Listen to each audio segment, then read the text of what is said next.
CNBC-TV18 presents Workspaces Reimagined.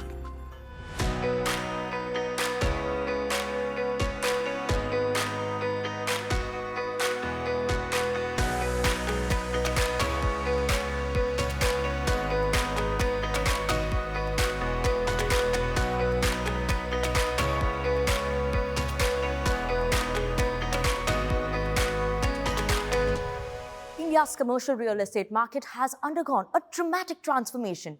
New trends, shifting work cultures, and growing demand for Grade A+ office spaces that are not just well-connected but also offer luxury, hotel-like experiences.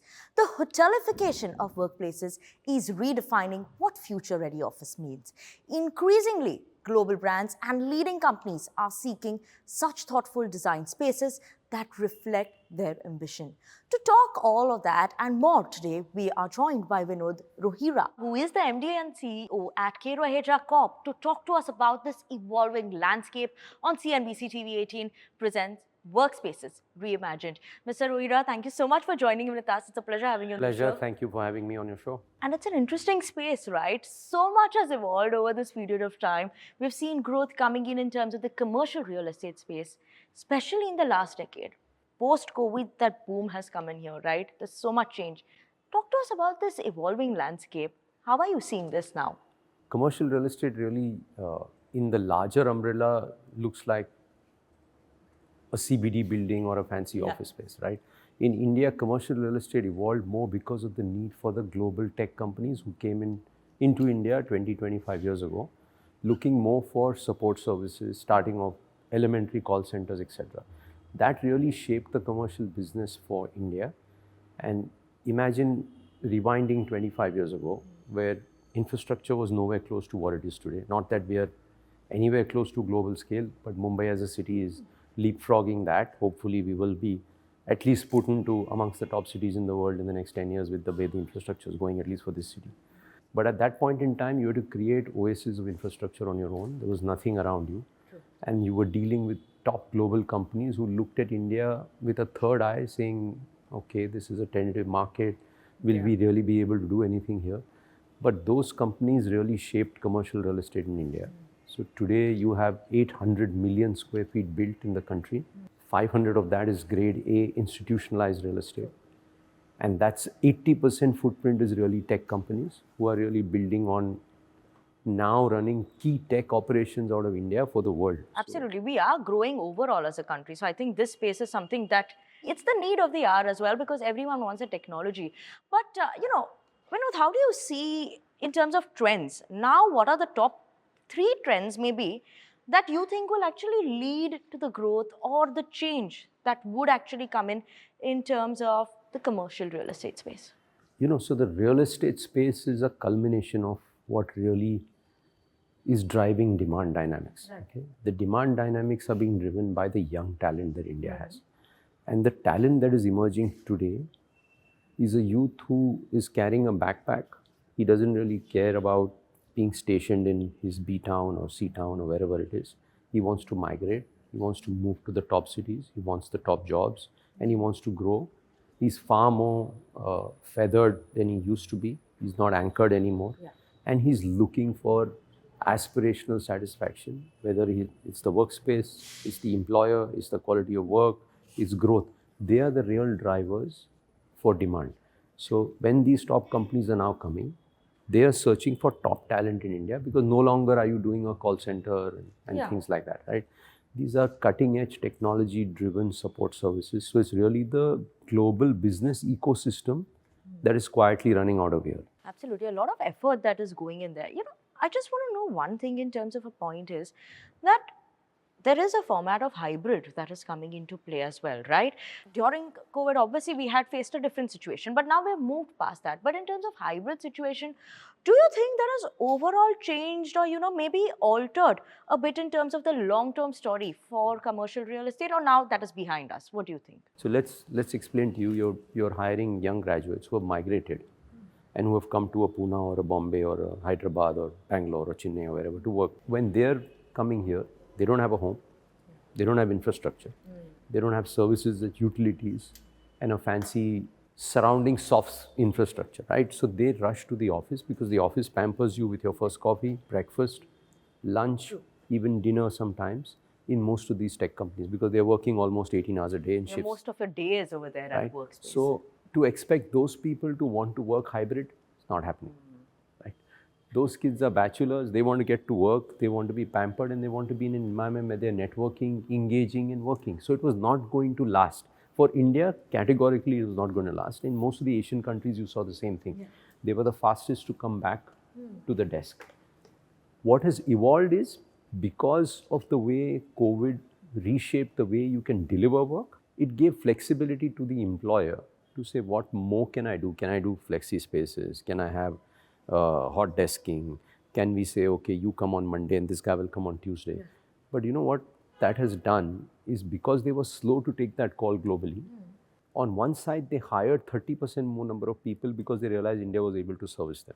Okay. So their employment count has gone up 30% pre-COVID. Their real estate count has gone down 30% post-COVID because they surrendered a lot of their real estate. So today they are sitting on literally 2 people on the same desk or 3 people on the same desk and they don't have space. So that's really what is changing because now they slowly want to bring productivity to a very high level of efficiency. For that, you've got to be back at work. How does one actually be future ready in such a situation, right? Because you want to be prepared for these office spaces that are giving you everything. Maybe you could call it the experience, the luxury, even at workspaces, what you want. So, you have to listen to your consumer on a daily basis, right? And who's your consumer? Your consumer is not the boardroom decision maker who said, okay, I want your office space. It's the employees walking in and out of your office building, right? Right from the time they left their home, you're not able to control the last mile, right? But their experience, even from a metro station to the office, what can I do? Whether can I provide them with umbrellas? Can I provide them with other services? Can I have their food heated for them in the food courts, right? So there is 100 such touch points that you keep watching for, and you see how your consumer is evolving. And that consumer then gives you a massive amount of insight on what you really need to build for the future-ready consumer. And that if you listen to that and you keep incorporating, your assets will go on evolving. It's not just about a building. You have to evolve assets because the consumer really is quietly telling you whether he's happy or he's unhappy. What I want to know is how important is the role of technology? The technology is evolving as well, right? You have AI, you have other Internet of Things. There is so much happening there. So the role of tech that is actually there in terms of, improving the building management or improving your deliverables there. So we are pondering into understanding the tech on a daily, monthly, quarterly basis. We review, we understand what new products are coming, what can we do with monitoring data, what can we do with assessing data, how can we use that data to understand. Take, for example, we're standing and the air conditioner is cooling here, right? In the other corner, the air conditioning might be warmer because of the direction of the sun, etc. We have sensors now everywhere. The sensors are reading movement of people, understanding the temperature, understanding your preferences, capturing that into data, making that as a log, and the air conditioning systems are adapting to that. So in each of these aspects, whether it's firefighting, whether it's sustainability, we are leapfrogging in the sustainability space. But all of these aspects matter. The client feels good, it's a tick in the box, he can talk about it on his boardroom, but we are not doing it because of that. We strongly believe it needs to get done. And then we need to build on that culture of sustainability so that people understand that. What's your thought coming in terms of specifically, if I talk about Mumbai, Maharashtra side, location, right? BKC became big in terms of the commercial real estate space decades ago. It was there. Do you think now there are factors of maybe resurgence that we could see coming in on the South Bombay side or Worli side? Your building is here as well. So what are the factors that maybe could again lead to a shift coming back this side as well? So, a lot of people ask me this question, and I sit to wonder because I say, when you're traveling all over the world, look at Manhattan, look at London, look at Singapore. Is there one cluster? One Manhattan has got more real estate than India has, right, in commercial space. So cumulatively, it's not about saying whether a Worli works or a BKC works. If you're looking at a 4 trillion economy going to 8 trillion economy, you're seeing domestic output rising. You're seeing top Indian companies rubbing shoulders with global companies, and you want growth. Infrastructure gives you the tailwind, right? Whether it's the coastal road, whether it's the metro services, whether it's the interconnectivity, the airport, this city has leapfrogged compared to other cities in India, right? When that entire infrastructure operationalizes, it'll be a game changer for the city. I'm not saying that it needs to get complacent. We need to go to the round 2 and round 3 of infrastructure from here. We can't stop at this. This is just the beginning. But this is just the beginning to become an aspirationally global destination. But what that does is aspirationally, top Indian companies from various parts of the country are now saying we want a CBD office and we want to be in Bombay and I'm willing to pay the rent. It's just about starting. This building, when we built, we would have thought 90% will be global companies. You'll be surprised 40% are domestic companies rubbing shoulders with global companies, paying the rent and wanting top talent to come in. And this is just the beginning. So Worli to me is not really Worli versus BKC or Nariman Point. If Bombay city has to emerge, you can build another maybe 50, 60 million square feet of office in this city in the next 10 years.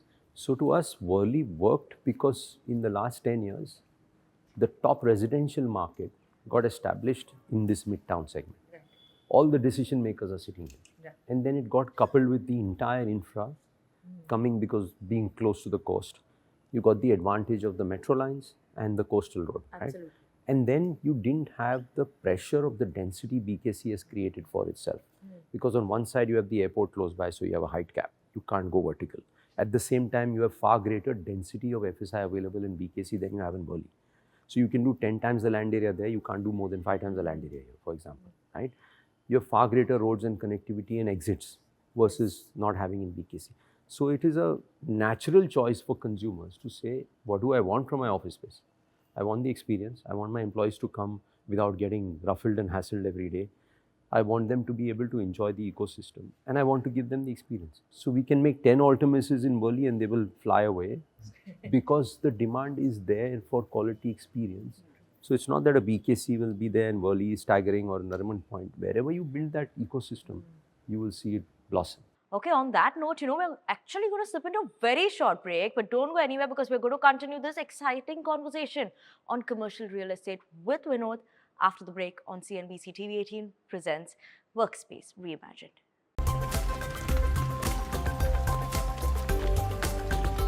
CNBC-TV18 presents Workspaces Reimagined.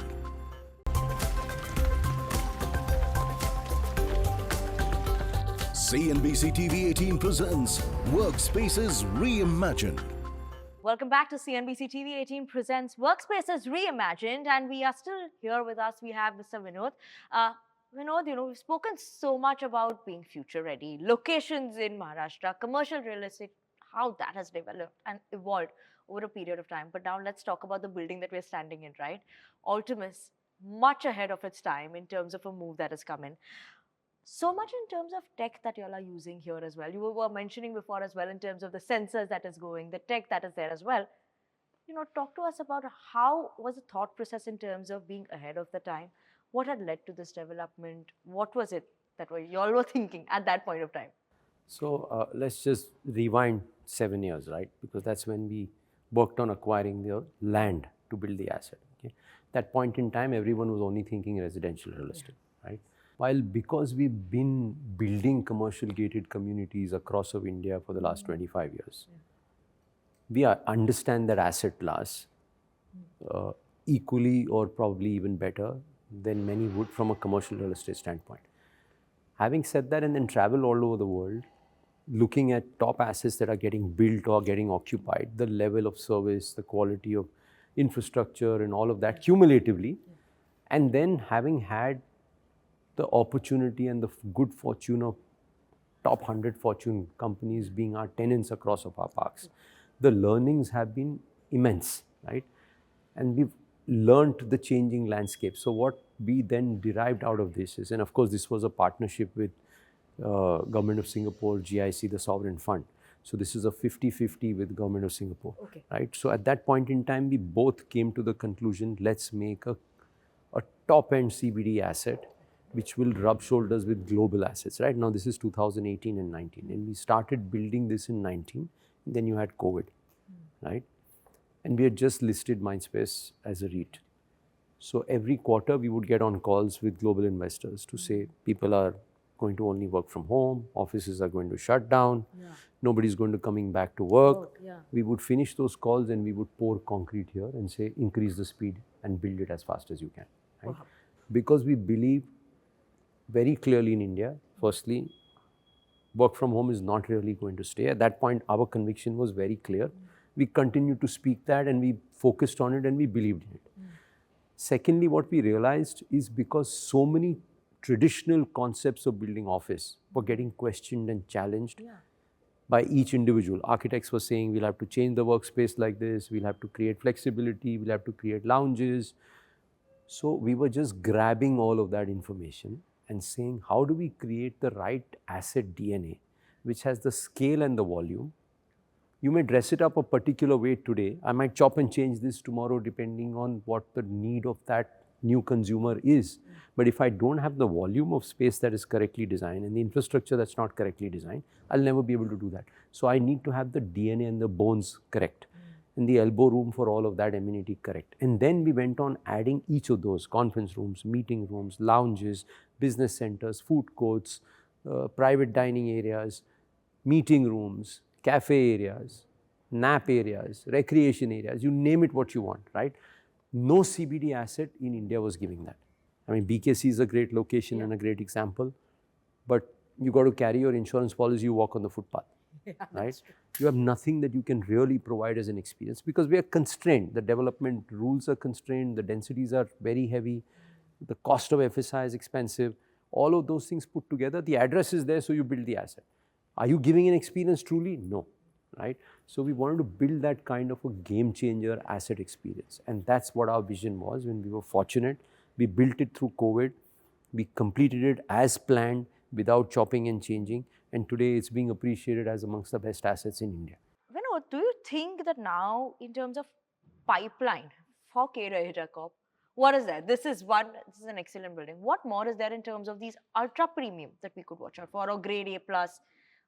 Anything in the pipeline, if you could tell us anything? Yeah, we're building 20 million square feet of office across of India, right? Which is a huge number. Okay? And that 20 million square feet, whether it's being built in Hyderabad or it's being built in Chennai or it's getting built in Pune or it's getting built in Bombay, it has the same DNA of asset, right? You may not have the budgets to finish it to this level, but it has the DNA to bring it to this level at any point in time. So they are all future ready. And they're all attracting aspirational talent. So we want to be the most aspirational asset in every micro market we build, whether it's called an IT park. To us, it's a commercial building which is future ready because these IT buildings will become CBD. Today, Hyderabad, nobody talks of it as an IT destination anymore. Madhapur is really CBD for Hyderabad, right? So if my buildings were not ready for future to take CBD office, I would have lost out on the game, right? So we are building an asset there, for example, which is 3 million square feet along with Brookfield. And if you see that asset will be as aspirationally good as this one when it's ready. It's a 1 million square feet of luxury mall with 2.5 million office. So it's a really fancy asset getting built right in the heart of Hyderabad. So wherever we are building, we want to build aspirational assets. Absolute top end of whichever marketplace for whichever product category. No matter what, that has to be there. The aspiration has to be there. Has to be. Then obviously you can work on it whenever the changing and needs. And the soft services, the skills that you bring on the table for human relationships, the experiences, that's the key, which we will add as a layer. You know, this building, I got to know it's something very interesting is women-led, right? Most of it is that. So diversity, how did that play a role in terms of the overall asset management? How was the play coming in here for that? See, for us, because we are managing 50 million square feet of office, we are managing hotels, we are managing malls, right? For us, a huge chunk of that experience comes from services. And we've seen delivery, and we've seen women are working in some cases even far more efficiently in terms of delivering these kind of services. So we said, why do we have to get stuck with a mindset which is subconsciously frozen? Let's change it. Our aim is to say 100% of this building should be run by women, and they can do it. So we are already at 70%, and we are aspirationally trying to push this up and training and building the talent, because we believe they can do it, right? From security to services to housekeeping to front desk to back of house to technical support, everything is being done by women. This has been a very interesting conversation. I want to know your key lessons, because you manage a lot of these assets. Altimus obviously is a part of it as well. What are your key lessons that you have learned in terms of maybe leadership, overall in the real estate space? What was it? I think in an evolving country like India, change is a constant, right? At the same time, you have to build in time, and you have to focus on cash flows, and you have to make sure you nurture talent, because in a changing world, if your culture is not going to be taken forward by the bench strength that you have, they will not be able to buy your vision. If they can't buy your vision, they will not execute. It's not I'm that who's executing. I'm getting the opportunity to speak about it, right? There's a bunch of 1,000 people cumulatively in the organization who have contributed to building assets like this, right? They never, unfortunately, get a chance to come in the forefront. But they understand the vision equally, and that's our task, and that's our challenge, and that's the opportunity. How can we keep building their mindset to take ownership for what they're doing? And then they can do a better job than even what we may have imagined, because they're on the ground executing. So if you ask me, that's the real opportunity and the challenge, building the talent pool, building the bench strength of talent pool, because if you want to take the economy from 4 to 8 trillion, you're going to be building another 200, 300, 400 million square feet in India in the next 5-7 years. Absolutely. Do you have the bandwidth? Can we train? It's the best opportunity. So I think that's really, if you ask me, that's the most important thing I think that is required as well. What excites you the most, in the next leg of growth maybe that comes in? You're talking about it as well. In the commercial real estate space, what is it that you are waiting for, you're watching out for, and that you seem is, keeping you upbeat as well? So I think learning and adding to an asset is something it's an ongoing process, right? We may, if we were building Altimus in the next 5 years, and we will be building a couple of these assets in this vicinity as well, we are already thinking what next? What can we provide? How can we build the asset to be differentiated from even this building? Because 5 years later, you'll say, okay, been there, done that. Yeah. What else can we do? So we are all constantly thinking about it. What is important for us is really to be able to see that the public end of the infrastructure integrates at this level of efficiency and quality and brings all of those assets together, because then you've truly created an ecosystem. Now you're creating oasis, right?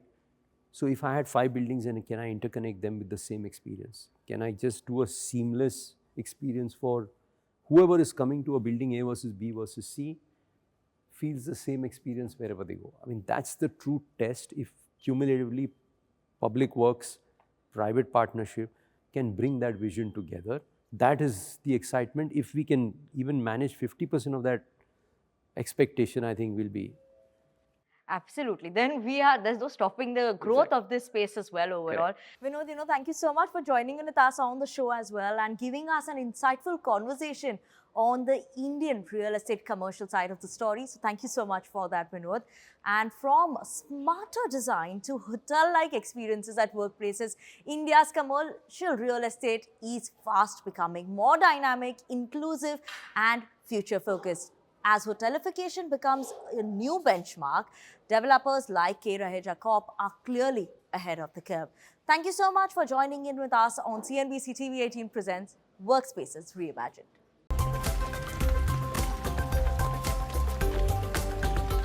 CNBC-TV18 presents Workspaces Reimagined.